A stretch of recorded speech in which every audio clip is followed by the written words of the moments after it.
Hola, muy buenas tardes, ¿cómo están? Espero que muy bien. Retomamos entonces las clases en vivo, gratis para todo el mundo. Esperamos un minutito para quienes se conecten un poco tardíamente. Bienvenidas, bienvenidos a todas y a todos. Espero que quieran participar, que tengan ganas de preguntar, de proponer temas para los próximos martes.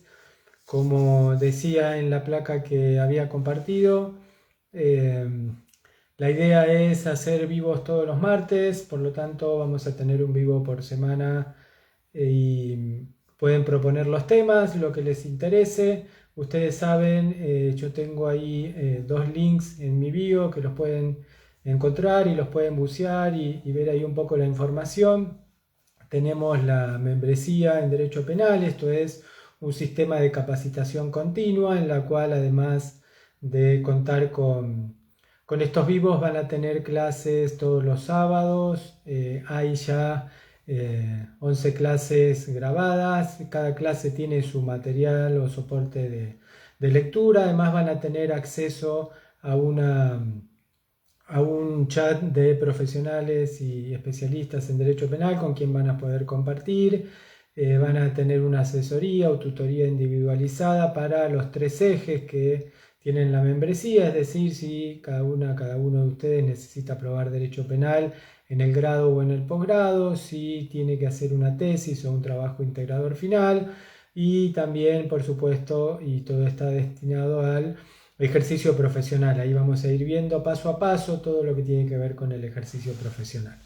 Como propuesta para esta clase en vivo de Derecho Penal, se me ocurrió hablar de legítima defensa. Hemos visto algunos casos en estos días en los medios de comunicación. Vamos a tratar de que el encuentro sea lo más ameno posible. Por supuesto, pueden ponerme aquí abajo en los comentarios lo que ustedes quieran, pueden consultar, compartir casos, como les decía, proponer temas para el próximo encuentro, etcétera. Ustedes, como saben, la legítima defensa es una de las causas de justificación para ubicarnos en la teoría del delito. Luego de acción, tipicidad, viene el adjetivo antijuridicidad. Esto quiere decir que estamos en el marco de los conceptos permisivos, ¿no es cierto?, que funcionan como eh, contratipos, es decir, que confirman o terminan de confirmar la regla de libertad, el artículo 19 de la Constitución Nacional, en relación a la contraposición con los elementos de las normas prohibitivas que se confirman en la tipicidad.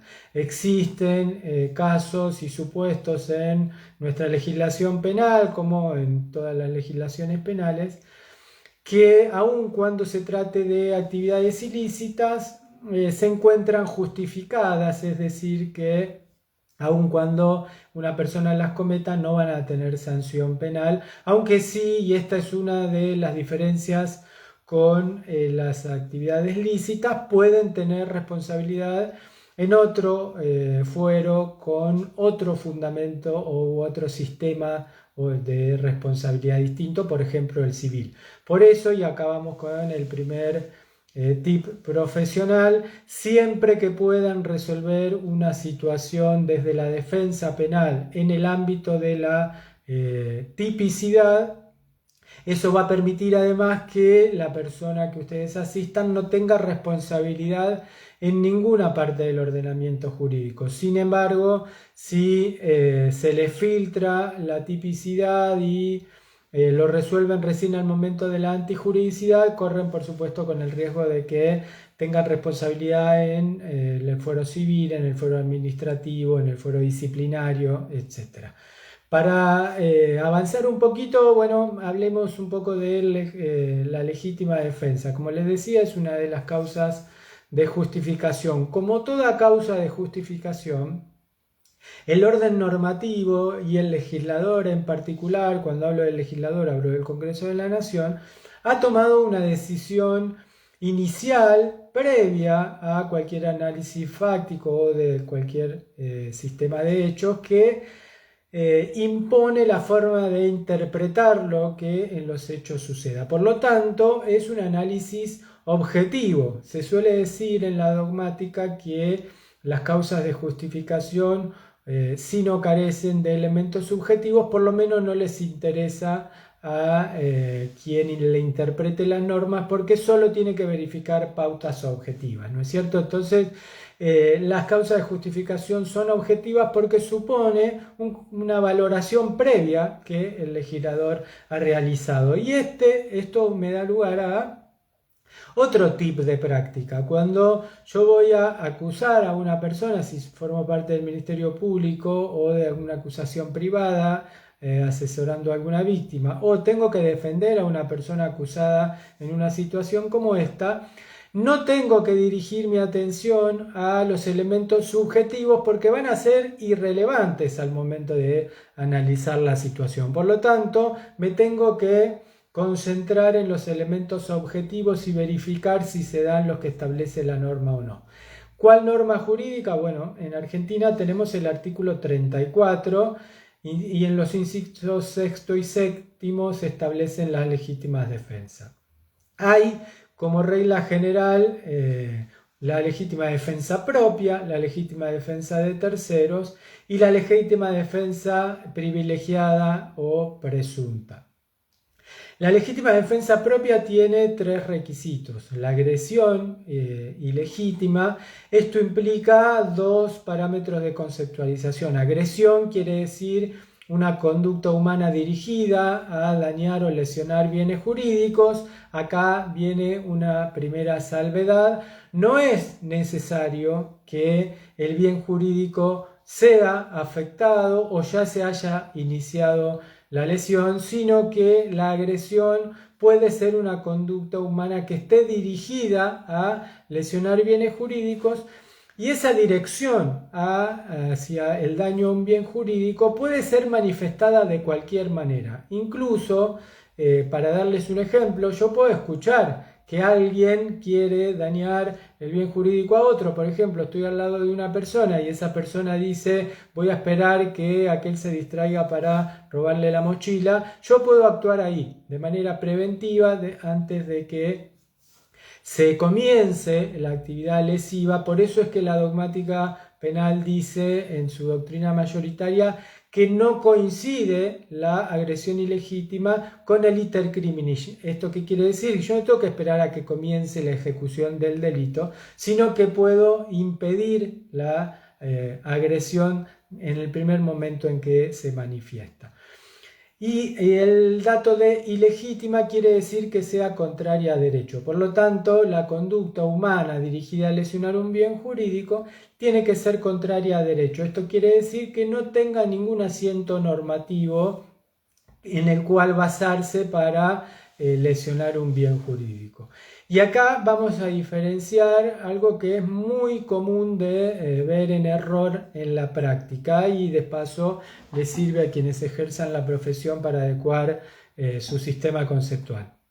Se suele confundir el cumplimiento del deber jurídico con una agresión que sea legítima en el marco de la imposibilidad de legítima defensa. Pero ojo, porque el cumplimiento del deber jurídico da lugar a una actividad lícita. Por lo tanto, si se excluye en el ámbito de los requisitos de la tipicidad, no llegamos al análisis de antijuridicidad y por lo tanto, y acá está la diferencia que señalaba hace un ratito, no da lugar a responsabilidad ni posible responsabilización en ninguna parte del ordenamiento jurídico, pues se trata de una actividad lícita. El ejemplo para graficar esto de lo que venimos hablando es el policía que actúa dentro de su deber jurídico y lesiona el bien jurídico ajeno. Si está dentro del marco reglamentario y legal aplicable al ejercicio de la fuerza de su seguridad, entonces su actividad será lícita por más que lesione un bien jurídico y no justificada como a veces se suele confundir. Recuerden en esto que venimos conversando el caso aquel de Chocobar, ¿no? En ese caso en los medios de comunicación, incluso se podía ver a profesionales del derecho confundir estas dos cuestiones que son de resolución dogmática en el sentido que venimos diciendo. Cuando un policía actúa dentro del cumplimiento de su deber jurídico, su conducta es lícita, por lo tanto no es justificada en el ámbito de la antijuricidad, sino que se resuelve antes. Ahora, la legítima defensa tiene un segundo requisito, que es la necesidad racional del medio empleado para impedirla o repelerla, dice la ley. Y esto me marca algunos límites. La necesidad racional del medio empleado, la necesidad es estar en una situación en la cual el Estado no esté allí para proteger bienes jurídicos, o si hay otra institucionalidad u otra forma de organización prevista para eso, que no esté o que no pueda actuar de manera efectiva. Por lo tanto, se reaviva esta facultad que originariamente tenemos las y los ciudadanos para ejercer el poder y que hemos delegado al Estado, y esa es la razón por la cual se permite justificar actividades ilícitas en protección de bienes jurídicos, porque no está el Estado para protegerlos y es esa su función principal. Racional, ¿qué quiere decir? Bueno, con este requisito se diferencia la defensa necesaria de otras legislaciones de la defensa racional o legítima, que es la que ha incorporado el Código Penal argentino. La exigencia de racionalidad quiere decir que, manteniendo una desproporción razonable, no se exceda de modo tal que alguno de los intervinientes carezca de posibilidad de respuesta, incluso de abstenerse de la actividad que se está realizando. Pero aquí también, y vamos con otro consejo práctico, se suele incurrir en un error bastante frecuente, bastante visto en la práctica, que tiene que ver con confundir la racionalidad del medio empleado con el instrumento utilizado. ¿Qué quiero decir con esto? La necesidad racional del medio empleado implica el análisis de la conducta con todos los datos de la conducta, es decir, el instrumento utilizado, la forma en que es utilizado, las características individuales de las personas que se encuentran desarrollando la conducta, el contexto en el cual se está desarrollando la conducta. Todos esos elementos tienen que formar parte del análisis de la necesidad racional del medio empleado y no solo el instrumento. Y vamos a algunos ejemplos para graficar esto de lo que venimos hablando. Si yo pongo el ojo solo en el instrumento, piensen en el video del jubilado que dispara a unas personas que se bajan de una camioneta a robarle. Si yo pongo solo el ojo en el instrumento, solo voy a valorar si hay desproporción entre el arma utilizada por el jubilado y lo que pudieran tener en las manos las personas que le iban a robar. Ahora, si yo amplío la mirada y en la necesidad racional del medio empleado incluyo todas las circunstancias, voy a ver que el instrumento utilizado en ese caso equiparó las condiciones de fuerza que de otro modo no hubiera sido posible equiparar, porque las otras personas eran no solo más jóvenes, sino que era un número importante de personas. El contexto era en una noche donde el jubilado estaba aislado, sin posibilidad de protección ni de asilarse en ningún lugar. Y si seguimos agregando condiciones a esas circunstancias en las que se produjo la situación, vamos a ver que el instrumento utilizado, el arma de fuego, permite equiparar las armas y entonces establecer una relación de proporcionalidad. Ahora, siempre en la legítima defensa tiene que haber desproporción, porque si no, el que se defiende no puede neutralizar el ataque de quien pretende agredirlo. Por lo tanto, siempre hay desproporción en la legítima defensa. La racionalidad tiene que ver con el nivel de desprotección habilitado por la norma. Pero recuerden, no se basa únicamente en el instrumento, sino en todo el complejo de la conducta que se lleva adelante. Y termina ese inciso diciendo para impedirla o repelerla. ¿Impedir o repeler qué? Ahí hay una referencia expresa a la agresión ilegítima, ¿no? Entonces esta última parte de este inciso me pone dos límites, el temporal y el personal. El límite personal, ¿qué quiere decir? Que si yo tengo que impedir o repeler la agresión, entonces solo me puedo defender de la persona que me agrede. Por lo tanto, los daños hacia terceros no están cubiertos por la legítima defensa, y si lo hago como mecanismo de defensa, puedo cometer una actividad ilícita, y si lo hago como expresión culposa en el intento de defenderme, podré tener una responsabilidad culposa.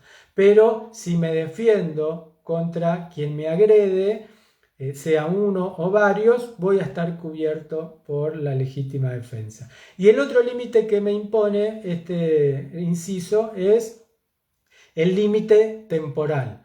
¿Qué me marca el límite temporal? ¿Hasta cuándo? ¿Desde cuándo y hasta cuándo puedo ejercer la legítima defensa? Como les decía recién, no tengo que esperar y no se tiene que exigir a nadie esperar a que se inicie la agresión, y mucho menos, como a veces suele escucharse en medios de comunicación, a que alguien directamente esté agrediendo físicamente a otra persona. No, nada de eso se exige en la legítima defensa. Lo que se exige es impedir o repeler, ¿no? Ahí pregunta Mariana si defiendo a un familiar. Sí, ahí enseguida lo vamos a explicar. Es la legítima defensa de terceros, que tiene todos los mismos requisitos que la legítima defensa propia, solo que se le agrega un elemento más. Quédate 2 minutos más y enseguida te lo respondo, Marian. Entonces decía, el límite temporal, ¿desde cuándo? Desde cuando una persona manifiesta de cualquier manera la intención de agredir los bienes jurídicos de otra, haya comenzado o no haya comenzado a hacerlo. Y ahí estamos en el ámbito del impedir la agresión ilegítima. Ahora, el otro elemento, repeler, es cuando ya la agresión está siendo ejecutada, ¿no? Ya alguien está agrediendo los bienes jurídicos de otra persona, que generalmente lo graficamos para explicar mejor con las agresiones físicas, pero piensen y tengan en cuenta que la legítima defensa es para proteger cualquier bien jurídico. Puede ser el dinero, puede ser la propiedad inmueble, puede ser una propiedad mueble, puede ser cualquier elemento de cualquier bien jurídico, no solo la integridad física o la vida. Acá también hay a veces un error bastante común en creer que solo se puede defender la integridad física o la vida. No, cualquier bien jurídico se puede defender en legítima defensa. Entonces, para repeler la agresión quiere decir para que cese la agresión y por lo tanto sea neutralizada. ¿Y cuál es el límite temporal que me establece este requisito? Bueno, que una vez que cesó la agresión, ya todo lo demás que decida autónomamente está por fuera de la legítima defensa. Les doy un ejemplo para que nos entendamos de qué estamos hablando. Si hay una persona que agrede a otras y le roba en la calle, ¿no? Y este es un ejemplo que suele verse y suele mediatizarse incluso. Una persona que le roba a varias es detenida por otras personas que se encuentran por ahí o por vecinos que se juntan, lo inmovilizan, lo sujetan contra el suelo, alguien llama a la policía, pero sin embargo lo linchan o lo agarran a patada o le empiezan a pegar en el suelo cuando ya ha cesado la agresión, cuando la persona está individualizada y no hay ninguna especie de riesgo para nadie, porque está sujeta por varias personas, no se puede escapar, ni siquiera lo intenta, ni agredir a nadie, etc. Está neutralizada la agresión y sin embargo hay otras personas que deciden causarle un daño. Bueno, eso está por fuera de la legítima defensa. Y aquí hay que hacer una diferencia bien práctica para que tengan en cuenta en sus casos. Si yo estuve alguna vez dentro de los requisitos de la legítima defensa y luego me excedo, eso está resuelto en el Código Penal, el artículo 35, dice que la pena es la establecida para el tipo culposo. Esto no quiere decir que el tipo se transforma en un delito culposo, sino que se aplica la pena prevista para el tipo culposo en el caso de que exista. Entonces, por ejemplo, las lesiones, en vez de aplicarse la pena de las lesiones, supónganse que es una lesión grave, se va a aplicar la pena de la lesión grave culposa. Ahora, si nunca estuve dentro de la legítima defensa y, por ejemplo, en el caso que yo les estaba graficando recién, yo vengo después de que la persona ya está inmovilizada en el suelo y neutralizado el riesgo y lo agarro a patadas, eso no está en el marco de la legítima defensa, ni lo estuvo nunca, por lo tanto no es un caso de legítima defensa, sino que es directamente un delito autónomo. Esto hay que tenerlo en cuenta porque más que nada en las actividades grupales, aun cuando puedan ser justificadas por la bronca, la ira o lo que fuera, tengan en cuenta que si estuvieron alguna vez dentro de la legítima defensa pueden cometer un exceso, pero si nunca estuvieron dentro de la legítima defensa no hay exceso posible y se trata de un delito autónomo.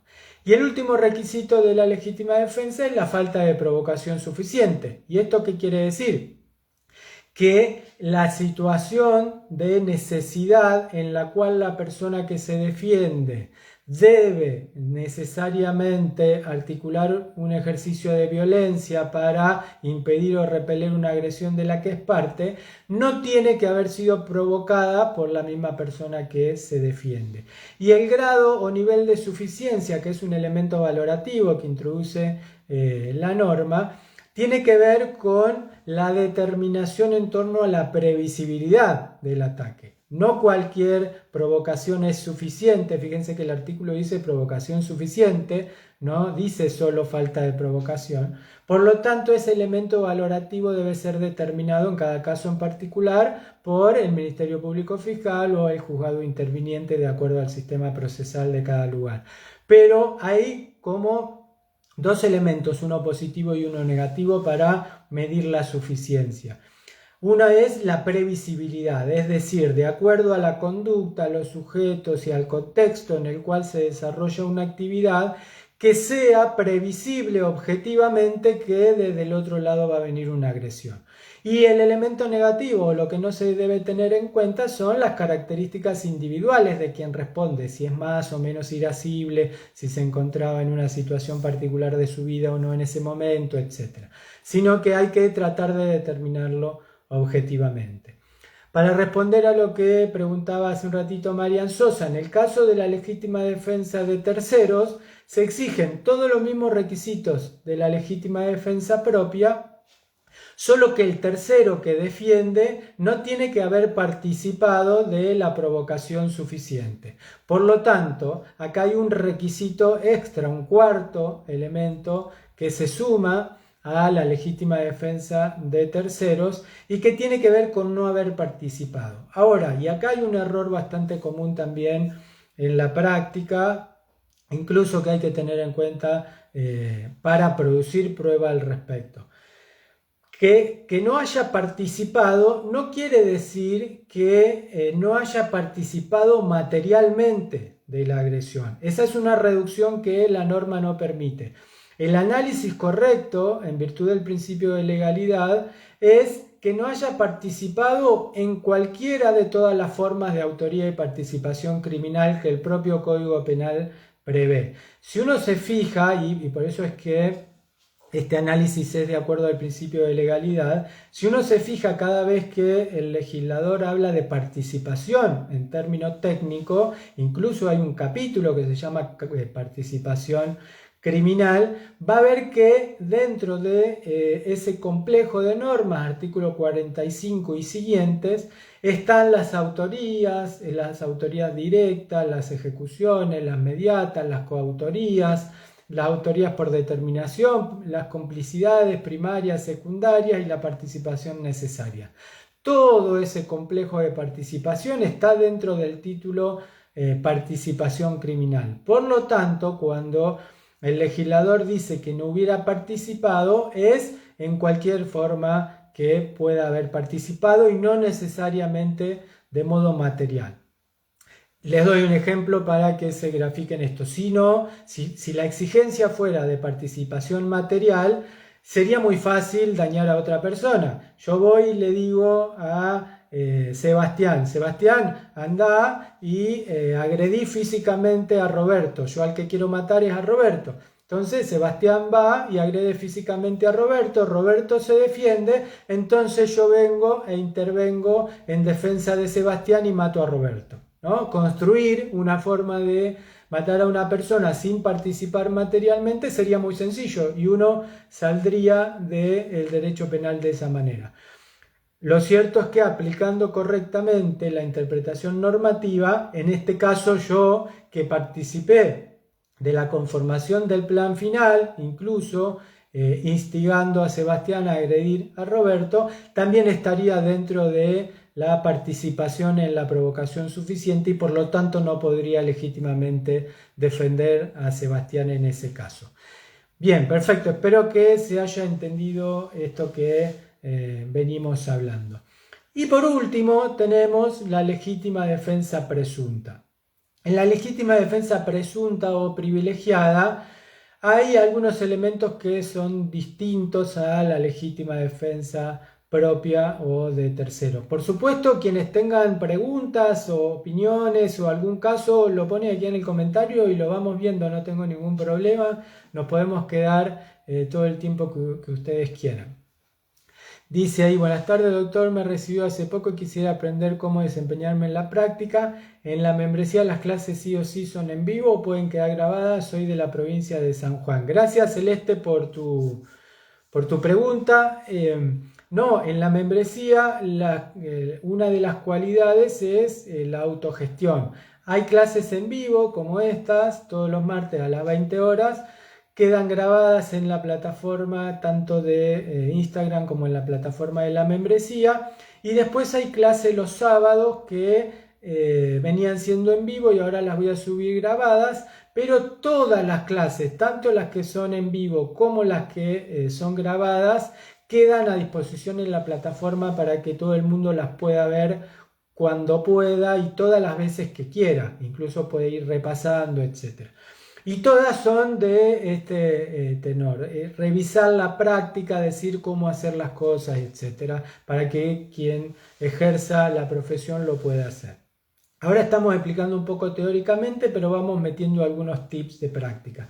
Con lo que hemos visto hasta acá, entonces, si yo soy defensor en un caso de legítima defensa, tengo que tratar de producir pruebas sobre estos elementos objetivos que hemos venido viendo hasta acá y tenemos que tratar de graficar la situación que pinta el legislador como de causal justificación por legítima defensa.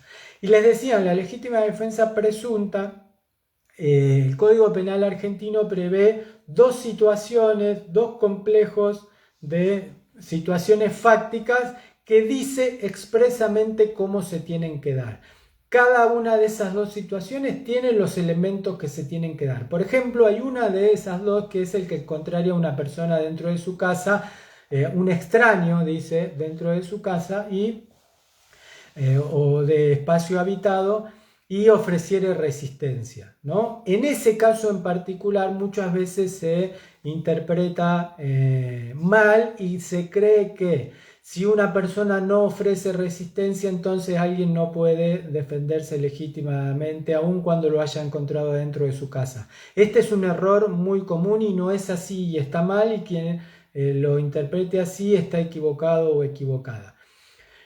En ese caso, si yo encuentro por la noche a un extraño adentro de mi casa o en lugar habitado, puedo agredirlo físicamente para inmovilizarlo y neutralizar la agresión ilegítima de la que estoy siendo objeto. Al menos mi propiedad inmueble lo está haciendo, sea mía o sea alquilada o sea poseída, no importa el derecho real que yo tenga sobre ella, siempre que tenga una expectativa de privacidad sobre ese inmueble, puedo agredirlo. Lo que va a suceder es que si esa persona no ofrece resistencia, yo no voy a estar dentro de la legítima defensa presunta y por lo tanto, al caerse la presunción, lo que voy a tener que acreditar son los elementos de la legítima defensa propia: agresión ilegítima, necesidad racional del medio empleado para impedirla o repelerla y falta de provocación suficiente. Pero está mal decir que si alguien no ofrece resistencia en ese caso, entonces no me puedo defender. Es un error y espero que quede claro. Si esa persona ofrece resistencia, entonces no tengo que demostrar más nada que la resistencia y que estaba dentro de mi casa. Por lo tanto, estoy dentro de la legítima defensa presunta. Lo mismo en el otro supuesto, por ejemplo, el que rechaza el escalamiento de una persona en su hogar y dice la norma por la noche, ¿no? ¿Y qué pasa si eso ocurre por el día? Entonces no me puedo defender, se me cae la legítima defensa y se me cae todo. No, ocurre lo mismo. Si hay alguno de los datos que me da expresamente la norma y no se cumplen en la realidad, lo que se me cae es la presunción, pero puedo acreditar los otros tres elementos de la legítima defensa y todavía estar dentro de la causa de justificación. La ventaja que establece la legítima defensa presunta o privilegiada es que si se dan todos los elementos que establece la norma, no tengo que mostrar más nada, no tengo que acreditar más nada que esa situación fáctica. ¿Sí? ¿Se entiende todo hasta acá? ¿Alguien tiene alguna pregunta? ¿Alguien tiene algún aporte? ¿Algo que quieran sumar a este encuentro en vivo? Les recuerdo, tienen los links en mi bio. Igual quien quiera comentar aquí abajo, info más info, le comparto los links por privado. Tenemos la membresía por un lado y también hemos ofrecido este mes un curso. El curso es distinto de la membresía. La membresía es una capacitación continua. El curso es una capacitación ya empaquetada con una serie de clases grabadas donde se explica teórico y prácticamente todos los elementos de la teoría del delito: acción, tipicidad, antijuridicidad, culpabilidad, y les he agregado un bonus de punibilidad con el régimen de la acción penal también. Así que cualquiera de las dos cosas se pueden comprar por separado y no hay ningún problema. Dice acá Federico K. Prop: la necesidad racional del medio empleado implica proporcionalidad entre la defensa y la agresión, o eso es un error interpretativo. Bien, Federico, muchas gracias por tu interés y por tu pregunta. Lo expliqué hace un ratito. La necesidad racional del medio empleado hace referencia a un complejo conceptual. Aquí la legítima defensa legislada en nuestro país está realizada de modo técnico y con elementos indeterminados, ¿no? Elementos jurídicos indeterminados que requieren de la interpretación para su aplicación a todos los casos. Son elementos generales y deben ser concretados. Necesidad es cuando el Estado o algún otro complejo organizacional que esté destinado a proteger bienes jurídicos no está ahí a disposición. Por lo tanto, las personas particulares recuperamos la posibilidad de defender bienes jurídicos. Racional quiere decir que haya una desproporción que no se torne en imposibilidad de respuesta por alguna de las partes o incluso de abstenerse de la conducta.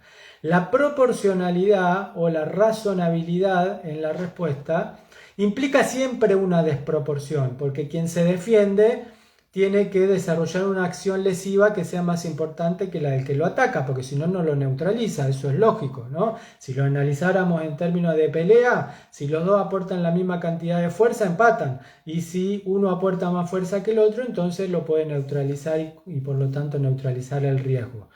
Lo que la desproporción indica, además, necesidad racional, dijimos, desproporción para neutralizar o impedir el riesgo del medio empleado. En el medio, Federico, es donde muchas veces hay un error interpretativo porque se dirigen los ojos al instrumento, es decir, al elemento que utiliza la persona, un arma, un cuchillo, un palo o los puños. Y sin embargo, cuando la norma habla de medio, habla de la conducta por la cual se defiende, ¿no? El medio utilizado es la conducta por la cual se defiende conforme a la interpretación original del texto normativo. Por lo tanto, hay que analizar las características individuales de los sujetos, tanto del que agrede como de quien se defiende, el contexto en el que se desarrolla la defensa, el instrumento que se utiliza, con qué forma se utiliza, porque puede ser que el instrumento, por ejemplo, equipare las fuerzas, pero se utilice de una manera más agresiva que el del modo en que se pudo haber utilizado, etc. Por lo tanto, hay que analizar la conducta, la cualidad y característica de los sujetos, el contexto, el instrumento o el elemento utilizado y la forma en la cual se ha utilizado. Todo eso me va a dar las relaciones de proporcionalidad, porque muchas veces puede ocurrir que un elemento con mucho poder lesivo, por ejemplo un arma de fuego o un arma blanca, sea utilizado para equiparar una relación de fuerza que inicialmente aparece asimétrica. Por ejemplo, si a mí me atacan 5 personas en una esquina oscura y yo voy con un cuchillo en la cintura porque vengo de un asado con mis amigos, si yo saco el cuchillo para defenderme, lo que estoy haciendo no es solo aumentar mi poder lesivo, sino contrapesar el desequilibrio de fuerzas que originariamente se daba en desventaja de mi situación por la cantidad de personas que tenía enfrente.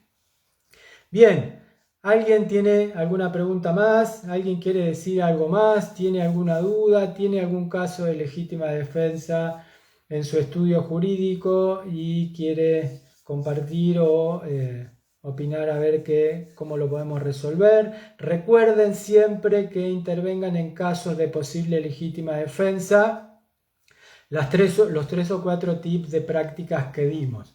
Centrarse en producir pruebas sobre los elementos objetivos. No importa cuál es la intención que tuvo la persona, no importa cuál era la voluntad de alguna de las dos personas, lo que interesa son los elementos objetivos establecidos por el legislador en la letra de la norma. Las causas de justificación contienen datos expresos que hay que resultar verificados en la realidad y no importan o son irrelevantes cuáles son los complejos motivacionales de los individuos.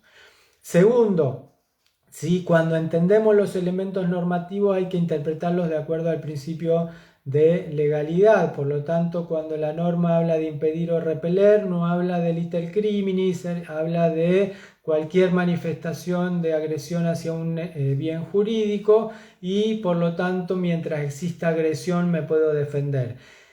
Recuerden lo tercero, si alguna vez estuve dentro de la legítima defensa, me puedo defender y justificarme accionar o eventualmente si me excedo seré responsable por el tipo en su pena culposa. Pero si nunca estuve dentro de la legítima defensa y actúo con posterioridad, voy a estar cometiendo un delito autónomo. Y cuarto, en la legítima defensa presunta, si no acredito las circunstancias que establece expresamente la norma, lo que se me cae es la presunción, pero no la legítima defensa en su totalidad. Por lo tanto, puedo, acreditando los elementos de la legítima defensa propia o de terceros, según de cuál se trate, todavía estar dentro de la causa de justificación. Y por último, siempre intenten primero hacer el análisis de la teoría del delito de acuerdo a la prelación lógica que los elementos suponen. Por lo tanto, si puedo resolver la cuestión en el ámbito de la tipicidad, por ejemplo, con el cumplimiento del deber jurídico, particularmente en el caso de los delitos o de las investigaciones de los agentes de la fuerza de seguridad, tengo que resolverlo ahí porque eso va a producir que la actividad sea lícita y va a impedir que esa persona sea responsabilizada en cualquier otro fuero del ordenamiento jurídico. Sin embargo, si se resuelve al momento de las causas de justificación, puede ser que sea responsabilizado en otra parte del ordenamiento jurídico. Bueno, les dejo la invitación para que compartan en los comentarios los temas sobre los cuales les interesaría que hablemos el próximo martes. Por supuesto, la invitación a unirse a la membresía. Recuerden que tienen las clases en las cuales van a aprender todo sobre el ejercicio profesional, sobre la escritura de tesis para quien desea capacitarse en el grado o en el posgrado y por supuesto desde la teoría y la práctica todo el derecho penal para que puedan ir avanzando en sus carreras o en sus posgrados. De acuerdo a esos 3 ejes hacemos la membresía. Lo que tienen incluidos son las clases grabadas, las clases en vivo, el acceso a un WhatsApp con otros profesionales en los cuales pueden compartir y llevar adelante la tutoría colectiva entre ustedes, compartir experiencias, etcétera. Tienen la tutoría individualizada a mi cargo para todo lo que necesiten en cualquiera de esos 3 ejes y el material de lectura de cada una de las clases de la membresía. Y si no, también pueden comprar por separado los cursos que voy a ir ofreciendo también. Ya ofrecí el de teoría del delito y ahora estoy preparando para el mes que viene el de derecho penal juvenil, que también van a poder adquirir. Dice, existen las escuchas dentro de un proceso penal. ¿Quién lo autoriza? Bueno, perfecto, Marian, yo anoto ese tema para el próximo encuentro, si quieren, y podemos hacerlo sobre intervenciones telefónicas y escuchas en el ámbito del proceso penal, cómo se obtienen, cómo se pueden pedir, cómo hay que controlar su producción, qué se hace con los informes, cómo se introducen al proceso, qué informes se puede volcar al proceso, qué parte de los informes no. Bueno, hay muchas cosas para hablar sobre ese tema. Si quieren lo incluimos para el próximo encuentro, no hay problema. Y desde ya muchísimas gracias por haber participado. Las y los espero. Quienes quieran más información me lo ponen en los comentarios y quienes quieran proponer temas, por supuesto estamos abiertos a eso. Muchas gracias y que tengan buen final del día.